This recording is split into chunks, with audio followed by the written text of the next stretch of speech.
Area of cross section same capital A. Temperature of the rods is increased by delta theta. Then find out force with which rods acts on each other and change in the length of the rod at higher temperature.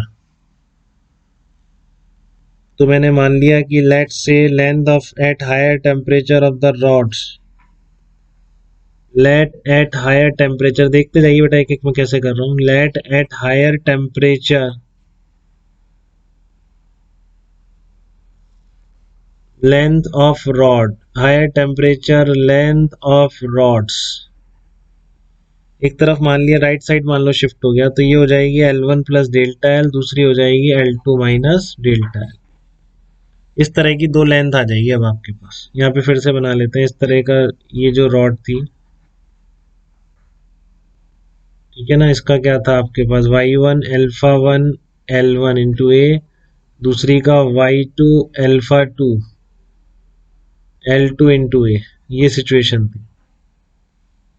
तो एक का L1 plus delta L इधर मान लिया, इधर shift हो गया, तो L1 प्लस डेल्टा एल हो गया, उसका L2 माइनस डेल्टा एल होगी. ठीक है. तो स्ट्रेन कितनी डेवलप हुई दोनों में, देखो इसमें स्ट्रेन कितनी डेवलप होगी दोनों, क्योंकि दोनों की स्ट्रेस इक्वेट कर दूंगा मैं तो, क्योंकि स्ट्रेस बराबर है दोनों में. Area of cross section same है. अगर वो अलग होता तो A1 A2 भी ले लेता, केवल फोर्स बराबर करता. तो एरिया ऑफ क्रॉस सेक्शन अभी सेम है,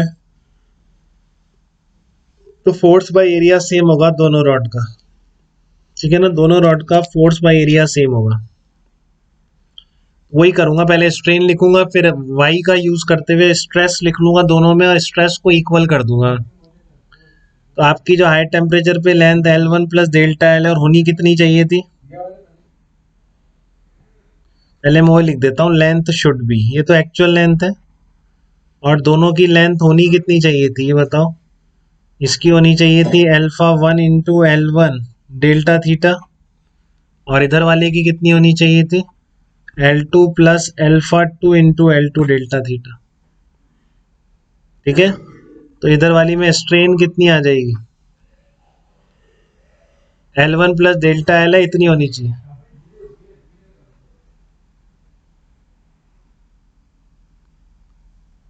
ठीक है ना, L1 प्लस डेल्टा एल है, L1 plus alpha 1 L1 delta theta होनी चाहिए थी, और इसमें इतनी इसकी होनी चाहिए थी और एक्चुअल में इतनी है. तो इसमें स्ट्रेन कितनी डेवलप हुई, डिफरेंस दोनों का.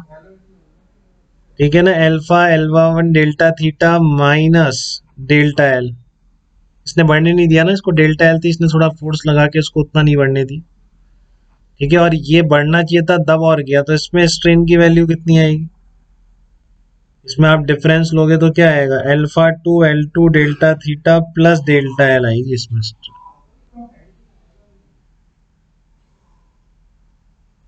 ठीक है ना, alpha 2 L2 delta theta plus delta L है, इसमें alpha 1 delta theta minus delta L.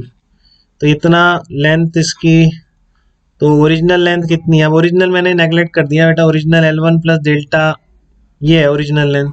तो अल्फा 1 बहुत छोटा है, इसलिए दोनों की जगह मैं क्या लिख रहा हूँ, सीधा L1 L2 लिख रहा हूँ. बट आपको क्लियर है ना क्या कर रहे हैं हम इसमें. ये केवल L1 नहीं है ओरिजिनल लेंथ, ये आनी चाहिए थी, बट अल्फा 1 अल्फा 2 बहुत छोटे हैं, इसलिए मैं L1 और L2 ही डायरेक्टली लिख रहा हूँ उसमें.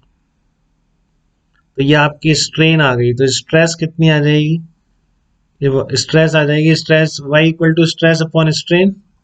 तो स्ट्रेस आ जाएगी आपकी y इंटू स्ट्रेन. तो आप इसको कर दीजिए, y1 alpha 1 L1 delta theta minus delta L upon L1. ठीक है, और इधर क्या आएगी आपकी stress y2 into strain.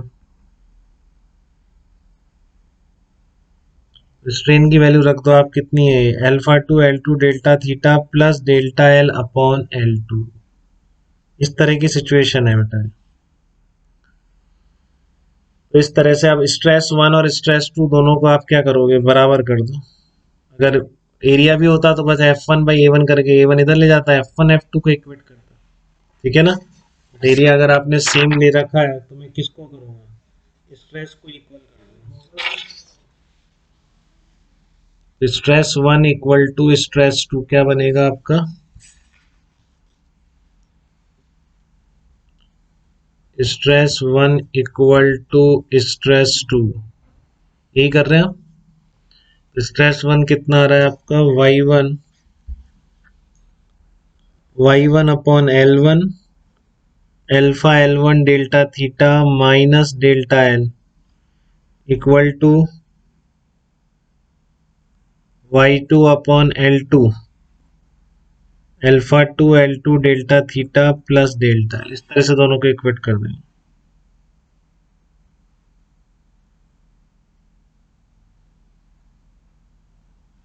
Clear है बेटा यहाँ तक? तो अब आप इससे क्या निकालेंगे, डेल्टा एल की वैल्यू निकाल लेंगे। डेल्टा एल कितना आ जाएगा देखो, डेल्टा एल आ जाएगा इसमें आपका y1 अल्फा वन सॉल्व कर कर आके इधर उधर ले जाके minus y2 alpha two into delta theta upon y1 upon L1 plus y2 upon L2, ये आ जाएगा इसमें।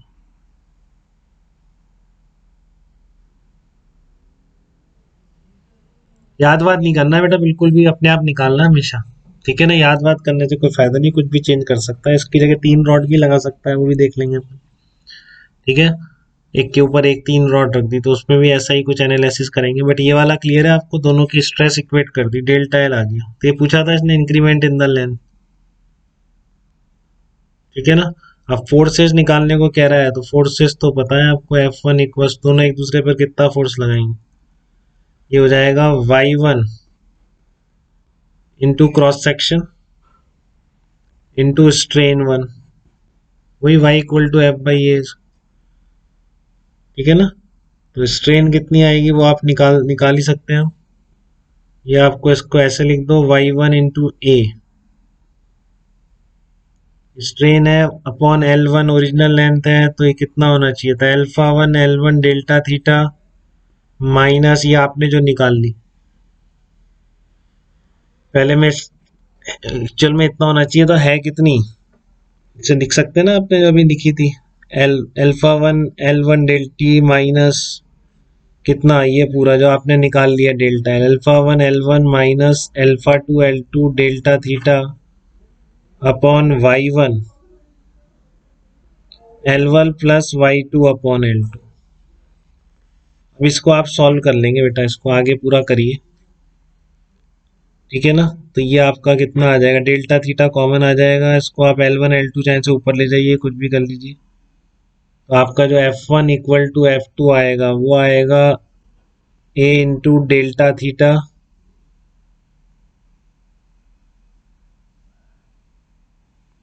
a into delta theta alpha L1 plus alpha L2 upon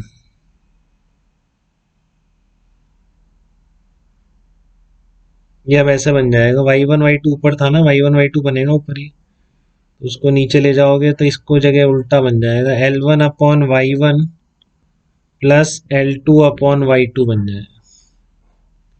ये आ जाएगा आपका F1 F2 equals to a delta theta alpha L1 plus alpha two L2 upon L1 upon y1 plus L2 upon y। तो इतना एक दूसरे पर, ये पूछा था आपसे force with which the rod acts on each other, इस तरह का फोर्स ही पूछा था आपसे, एक दूसरे पर कितना फोर्स लगा, ठीक है। तो आपने क्या किया, मान लिया इंक्रीमेंट कितना है, डेल्टा एल है, तो एक की लेंथ इतनी, दूसरे की लेंथ इतनी हो गई, होनी कितनी चाहिए थी, इतनी, तो इसलिए स्ट्रेन डेवलप कितना होगा, difference upon original, difference upon original. अब दोनों स्ट्रेन पता है, y1 y2 वो आपकी यंग्स मॉडुलस है, तो आप दोनों से स्ट्रेस लिख सकते हैं, stress equal to y into strain, stress equal to y into strain, ठीक है। अब stress one equal to stress two कर दीजिए आप, क्योंकि दोनों फोर्स तो एक दूसरे पे लगा रही है, सेम फोर्स लगाएंगे, area of cross section same है, तो y इंटू स्ट्रेन मैंने इनका इक्वेट कर दिया है, ठीक है। तो इससे आपका इंक्रीमेंट इन लेंथ पता पड़ गया, इतना होगा F1 इक्वल्स टू F2 कितना है, y into area of cross section into strain, यही देखा आपने। तो y ए स्ट्रेन की जगह upon L1 change in length, ठीक है। चेंज इन लेंथ कितना है, ये निकाला था ना आपने, alpha one L1 delta theta minus delta L, ये आपकी स्ट्रेन है अपॉन एल, डेल्टा एल जो आपने निकाल लिया वो यहाँ उठा के रख दिया, तो आपका F1 F2 आ गया। तो दोनों आ गए, force with the rod track change in length, ये चेंज इन लेंथ आ गया दोनों का, ये चेंज इन लेंथ आ गया। तो इससे आप सब कुछ निकाल सकते हैं कि किधर शिफ्ट होगा जॉइन, ठीक है ना। y1 alpha one greater than, अगर y1 alpha one greater than y2 alpha two होगा, मतलब मल्टीप्लीकेशन पे डिपेंड कर रहा है मतलब, तो ये इधर शिफ्ट कर जाएगा, डेल्टा एल पॉजिटिव आ जाएगी। अगर y1 alpha one less than y2 L2 y2 alpha two हो गया तो फिर ये जॉइंट इधर शिफ्ट कर देगा। तो जिस साइड भी y equal y into alpha ज्यादा है वही रॉड ज्यादा एक्सपेंड हो रही है, दूसरे पे डोमिनेट कर जा रही है, अगर y1 इंटू अल्फा ज्यादा है तो। ठीक है ना।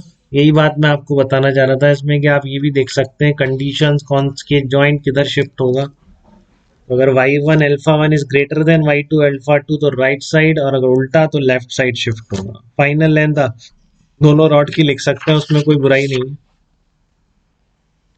फाइनल लेंथ तो लिख ही दिया ना, L1 plus delta R L2 minus delta R final length है। हाँ, यहाँ पर डेल्टा एल क्या है, चेंज इन लेंथ है। यहाँ तक कोई दिक्कत तो नहीं किसी को भी बेटा?